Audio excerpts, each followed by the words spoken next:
Hi everyone, it's great to be here and thanks to AVPN for this opportunity, and it's good to see people are interested in this space. Not usually, it's been a difficult space for everybody, so congratulations to all of you for being here, I guess. My name is Krunal. I am a co-founder at Indra Water. We are into the business of water treatment. Water has been a very close topic to me. Like my father was into the business of chemical manufacturing and trading, and I knew firsthand the ground realities of all kinds of businesses which are, unfortunately, they don't have the necessary infrastructure for proper water management, which has led to the pollution of our groundwater resources. Everybody on a macro level knows about water pollution, but the ground realities are much worse. I mean, I won't dive deep into the water problem. Uh, this is the existing state of water treatment. Usually, all this infrastructure, whenever anybody talks about a water treatment plant, they think about a large civil structure like this. This is like a textile manufacturing unit effluent treatment plant. And this image captures only 25% of the plant. So you can imagine the amount of footprint that is required.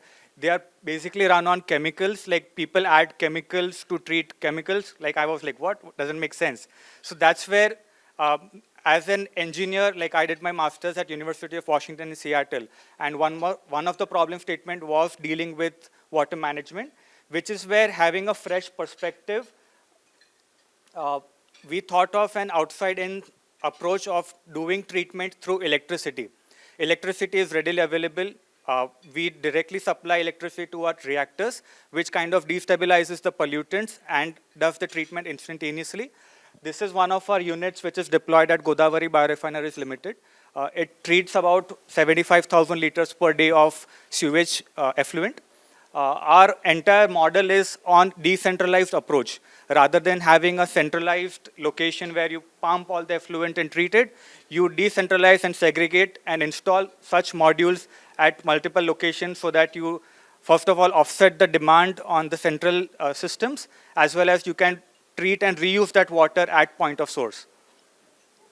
Uh, these are a couple of slides on the technical aspects of our reactors. We are replacing multiple steps in a conventional treatment process through just one reactor. Our reactor is able to do 6 critical processes which are required for proper treatment inside just a one reactor. And this, by doing it through electricity, we can have much better control and ensure consistency in treatment.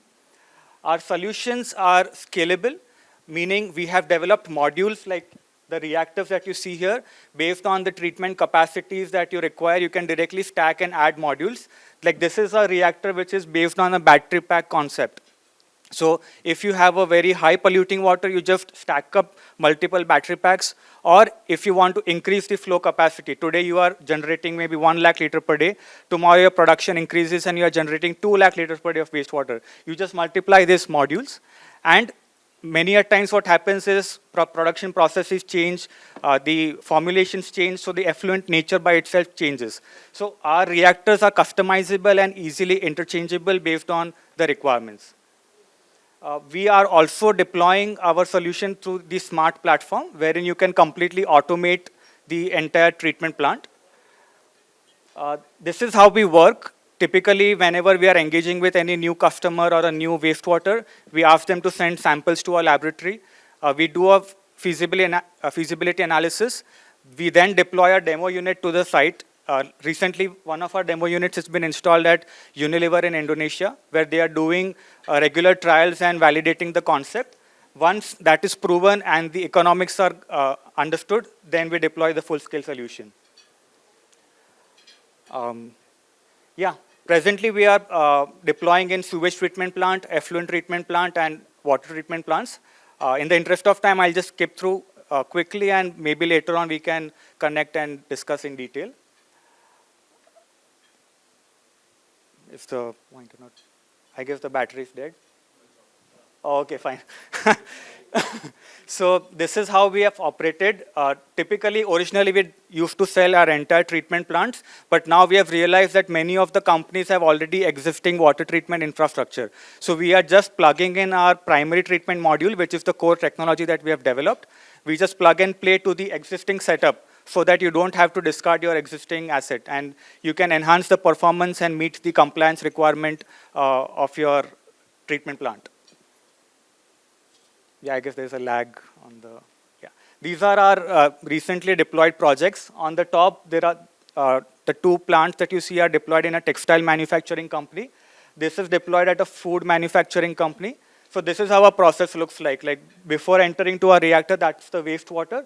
And after passing the electricity through the reactors, the pollutant basically splits. And then it's easier to filter. So that's the top level concept on what we have developed. We are working with quite a lot of MNCs, especially Tata, Aditya Birla Group, Unilever.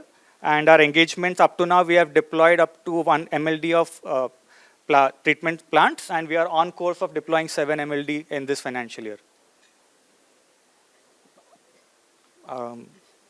Yeah, that's our manufacturing facility in Bhiwandi, where we can manufacture up to 6 to 8 plants every month, depending on requirements. That's the team. Amrit and me, we started this company. We were roommates back in University of Washington. And that's where the entire idea was conceptualized. And I'm a patriot at heart, so I thought that we need to solve India's problem first. So we returned back and are solving this problem since 2018. We are also part of the Imagine H2O and Xylem cohort for solving the water challenges. These are a couple of recognitions that we have received. Like just day before yesterday, we won the Top Innovator Award at the World Economic Forum in Davos. So that was a nice milestone to have. Yeah, that's it. Like in general, my one takeaway for everybody is that whenever we talk about water, people think from a sustainability point of view or a CSR point of view. But the economics and the commercialization has to factor in for any solution to get adopted. So that is where the conversation should be on. Like our solution is much more economical. You can get a return on investment within 3 years. That's the topic. If when we talk to customers or investors, that is piquing more interest rather than just speaking about being a sustainable point of view solution. So that's the top level conversation that I would like to promote. Thank you for your time. Yeah. Thank you, Krunal. So once again, our entrepreneurs will be in the room later on for you guys to ask any questions or clarifications for them. Up next, we have the co-founder from Arc Robotics, Rahul. Rahul, please.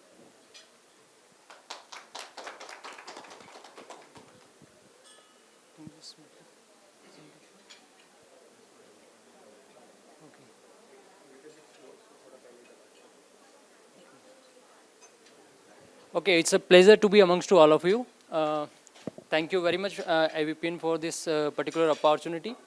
So, Arc Robotics, I'm a founder of Arc Robotics, Rahul Vishwakarma, and I'll be presenting a flexible robotic solution for manual scavenging.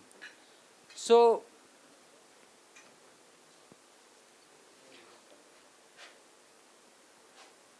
if we talk about the human being, there are two elemental needs, and one of that elemental needs, the first is food. So there are two byproduct, we can say, that one is energy and another thing is nitrogenous waste. So we created toilets for this particular sewer waste management. So if we talk about the sewage system, we have municipal waste, hazardous gases, storm waters in many times. If we talk about the Indian scenario, we produce 72,000 MLD of sewerage waste.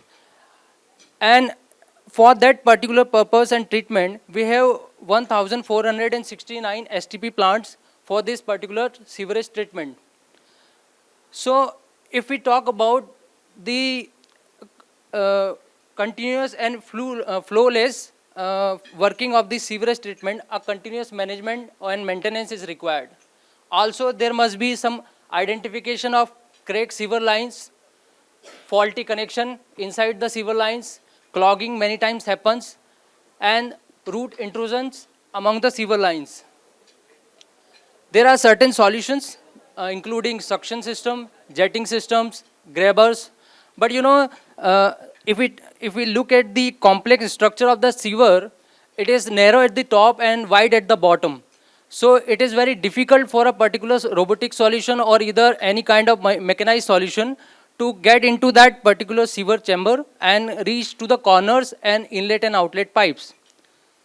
So what a sustainable solution is required for that particular city. So it must eradicate the direct intervention and interaction of human being with this hazardous waste. It can clean in a 360-degree manner.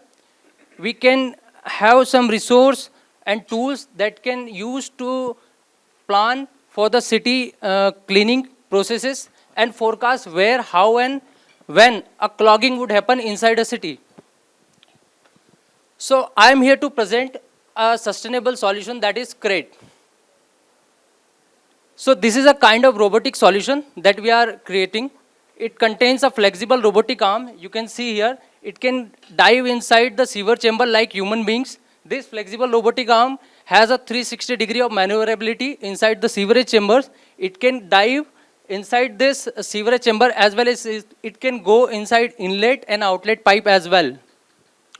We are integrating water jet system with this suction system, and we are creating 3D maps of a particular sewer chambers inside the city.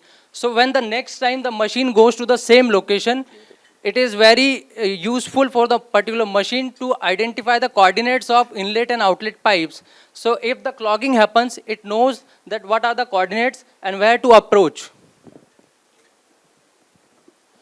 We are in a mission to digitalize the scrutinizing methods.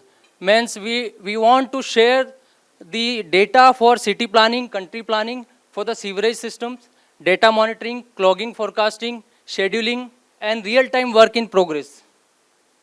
So this is the kind of dashboard solution that we will be providing with our machinery and mechanized solution. You can see that there are certain areas which are being highlighted. So these areas are predicted by the data of population and showing that where the frequent maintenance and cleaning is required for a sewerage lines. Our potential customers are municipal corporation, Indian Railways, airports, smart cities, and we are targeting 4,000 cities among India. These are certain dry runs. In Indore, we are actually working with Indore Municipal Corporation for this particular solution. These are certain social and environmental impact that we are creating on the ground and sustainable development goals we are achieving. These are certain awards. We are among the top 30 startup from Mahua and France agency that has been that is basically for Swachh Bharat Mission 2.0. Our recognitions are we are among the top 75 startup from Madhya Pradesh and top 10 ESG startup from Indore. These are our founders. We are founders of 3 people and a researcher who is having a vast background in waste management and a PhD in physics, mechanical, and kinematic expert. Thank you. Thanks, Rahul. So up next, we have Fluid Robotics, Shraddha. Floor's yours. Hi, my name is Shraddha. I am the project manager at Fluid Robotics.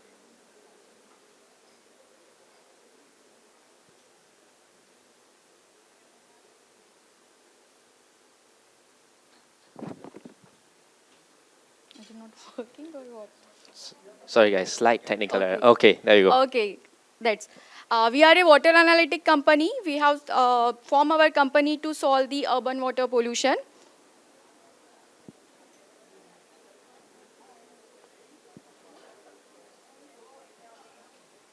Yes. Our technology helps to monitor over 1.3 billion liters of urban pollution. Then by the urban pollution, we have recycle and resolve 800 million liters of urban pollution. Then 150 million liters of SSO we have resolved.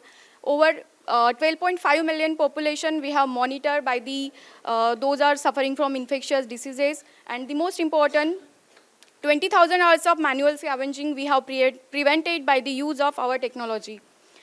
Urban pollution, nowadays urban pollution is not restricted to one cities. Like we are all aware of the urban pollution, like there is a water scarcity, there is a water loss, there is a water pollution. If you look at the distribution of water, from source to the house and industries. 50 to 60% water loss is there because of the leakages. If you look at the infrastructure of wastewater, once the water gets consumed, it goes into the collection tank. After that, it goes to the sewage pipeline, and after that, it's supposed to go to the treatment plant. But only 15 to 20% water gets filtered, and remaining enter into the water bodies remain unfiltered. So all of these problems stem from the fact that the health and location of pipeline infrastructure is largely unknown. So we are having the impact on the environment, the social, and the public health. So it is said that if we can't measure it, we can't improve it. So what we are doing to solve this problem, we are monitoring the wastewater infrastructure, waterways, and public health.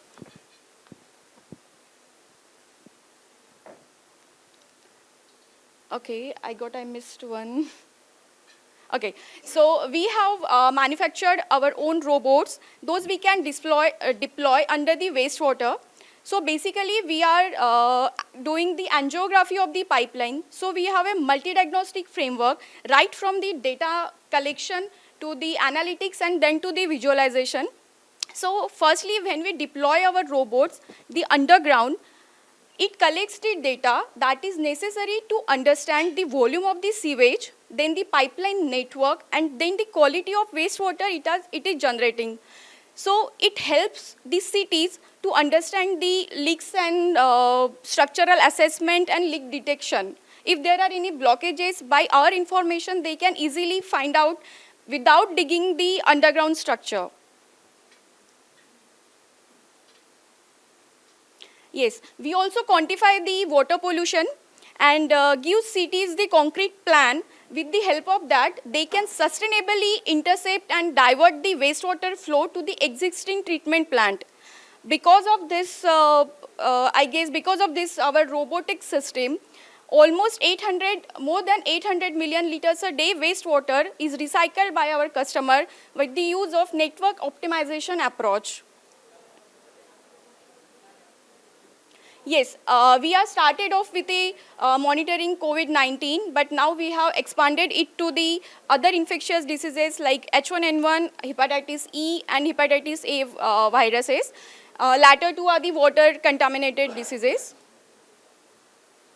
We are having the central government partner and the AIMS. Yes, and the magic of our company lies in the Fluid AI, which is a data analytics platform which takes in the data from multiple sources and multiple countries, and then it transfers to the platform where we can enable the faster resolution and the faster monitoring of the defects. We have started our company in the Pune, Indian cities, but now it has expanded to the other 7 countries and many more cities. We are having our prominent partner, like we are having grant from Science and Technology Ministry, Government of India, and then Rockefeller Foundation is one of our partner who is funding our research. Yes, we are grateful for the media for covering our news globally. That's all. Thank you. Thank you so much, Shadra. Up next, we have the founder and CEO of Recircle, Rahul. Hello, good afternoon, everyone. So firstly, thank you to AVPN to give me this opportunity to showcase the work that we do at Recircle. Today, I'll try and give you a quick insight on the work that we are doing at Recircle, just when the presentation comes up. Okay, yes, great. So what most people see as waste, we see as resources. And at Recircle, our mission is to ensure that resources are not wasted. Now, we all know that plastic is a major problem, but at Recircle, we're trying to rethink this. We're trying to rethink this as a solution to impact the lives of the millions of informal waste workers that work in this segment, as well as a solution to create a more resource-efficient world. And we're doing this by, it's a bit of a lag, sorry for that, but yes. So we're seeing this as a solution, and we're doing this by working as a B2B clean tech company, where we're essentially helping businesses to stop plastic pollution while meeting the sustainable development goals. We have 2 major offerings that we provide. One is to help them offset their plastic footprint by collecting back plastic that they produce and put in the market. And the second is to work towards actually putting in recycled plastic back in the supply chain of the brands that we work with, thereby closing the loop on plastics. Now, how we're doing this is that we've created a traceable and ethical reverse supply chain for plastics. We partner with local scrap dealers and waste pickers across India. By auditing them, we make them a part of our supply chain, where they essentially help us collect the plastic waste from across India that we work with. Once they collect this material, we get exact traceability data for all the material that they're collecting. So through our collection partner app, we know who's collecting it, where's it being collected from, what is the quality, quantity, as well as the location for the material that is being collected as well. Once the material is being collected by our partners, then it is channelized to the closest processor. The processors are essentially recyclers or end-of-life processors that acknowledge that they have received the same material and thereby issue a certificate to us, which is then converted into a unique token to ensure that there is no duplication of these credits, as well as there's traceability for the material that is being collected. This is finally then sold to businesses to help them offset their plastic footprint. Now, this entire data can be tracked by the businesses on their dashboard, where they know who's collecting it and how it is being processed. Now, you would also ask why businesses would actually offset their plastic footprint. So there are two main reasons and two main tailwinds that we are fighting towards. So the first is that the Indian government has actually made, under the plastic waste management rules and then the EPR guidelines, they made it mandatory for businesses to offset their footprint. And second is also commingled by the sustainable development goals and the commitments that they have laid out globally. Now, while businesses not only offset their footprint, but they also make a multi-fold impact. To start with, they ensure that plastic stays in the ecosystem, as resources rather than reaching our landfills and oceans. The money that we make from selling these credits is then passed on to the collectors that we work with, thereby increasing their incomes. And finally, it works towards a larger ecosystem in terms of formalization of an ecosystem that is currently completely informal and fragmented. Now, we've been fortunate enough to have large brands as well as homegrown D2C brands as our clients, with the likes of Unilever and Coca-Cola that have been working with us for more than 4 and 2 years consecutively, as well as through our voluntary credits program, we've got small D2C brands that have sustainability at the core of their business to actually work with us to do this as a voluntary activity. Now, our vision at Recircle is to work towards ethical circularity, which is not only making sure that we close the loop on plastics, but also ensuring that the workers that work in this segment are also have proper working conditions, fair wages that they work with. And to ensure that as next steps, what we're aiming to do is to actually close the loop. So currently we track this plastic waste just from collection till processing. As next steps, we want to track this material post-processing back into the supply chain, the same brands that we work with, thereby closing the loop. So how we envision to do this is that the recycled plastic that comes through our supply chain will be sourced to the same businesses that we work with, and every product that will be made from this recycled plastic will have a small QR code through which you as a consumer will be able to track where was this material collected, who collected it, how was it processed, and then the journey back into the supply chain from where you actually finally buy this product, along with where you can dispose this material, which will be the same collection partners that we work with. Now, we've been in this space for the last 7 years and recovered more than 75,000 tons of material. But the key number that I want to point out is that 49,000 tons of this material has been collected just in the last 6 months, which is equivalent to collecting 10,000 kgs of waste every hour, every day from over 200 locations across India, while impacting the lives of more than 2,500 informal workers. We have a young and diverse team. Most of us have an entrepreneurial background. I'm the co-founder and CEO. My partner, Gurashish, manages the operations. And then we also have a set of advisors that help us from time to time. We've also been fortunate enough to get some global grants to get throughout our journey. Most recently, we received the GSMA and UK grant, which is going into digitizing the supply chain.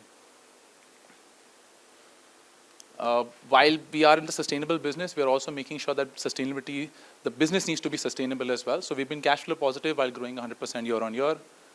And so my ask to the audience over here is that if you're a brand owner, if you want to start your sustainable journey, come work with us. If you're a policy maker working towards making sure that there is more sustainability happening, work with us. We're also raising a pre-series A round. So if in case you're an investor and would like to know more, I'm here around to talk to you. And just to close this, in the last 6 minutes that we've been talking, more than 1,000 kgs of waste has been collected by our collectors in real time. So thank you for this. Thank you so much, Rahul. And last but not least, we have Sachin from Ecom Eco Solutions, the co-founder. Sachin, floor's yours.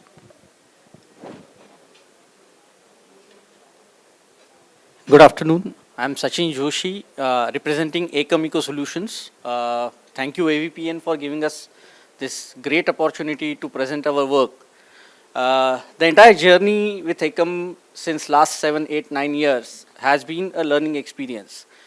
Since yesterday, we are listening to a case of scarcity, water scarcity.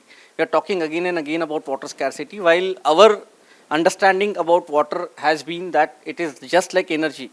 It just keeps on changing its form from one form to the other, and it becomes more and more unavailable, and that's why it is scarce.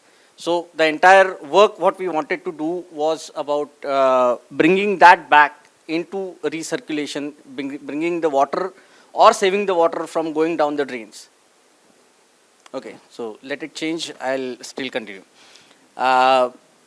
We started with very small experiment of urine harvesting. Rather, we collected urine from IIT Delhi's hostels, treated it, separated water and urea.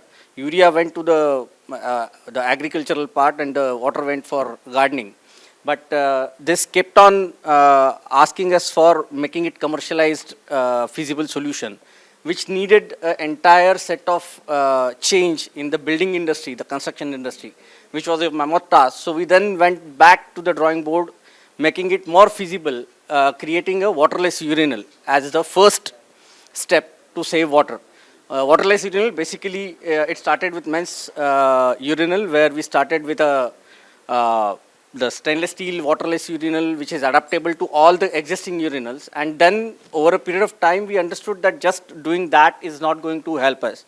So we started going deeper and deeper into bringing water back. And that brought us to a huge range of entire, so I'll just skip this slide because it is about data.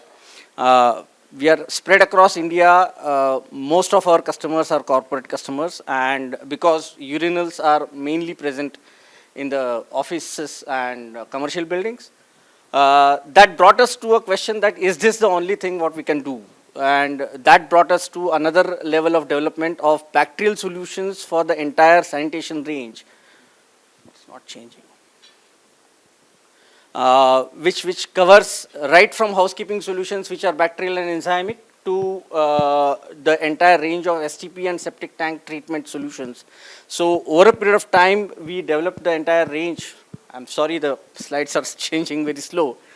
I'll get to one slide which will cover all the products in one go, which takes up the entire range of sanitation solutions. So the entire basket starts from waterless urinals to housekeeping solutions, to composting process, and obviously to a range of septic tank and STP treatment solutions. So that's what we are about, and we have been growing year in year about 20-25% in India. The investment in this entire wash sector has been very scarce, so we are still looking for Series A funding, and obviously we'll be growing by that route. Thank you.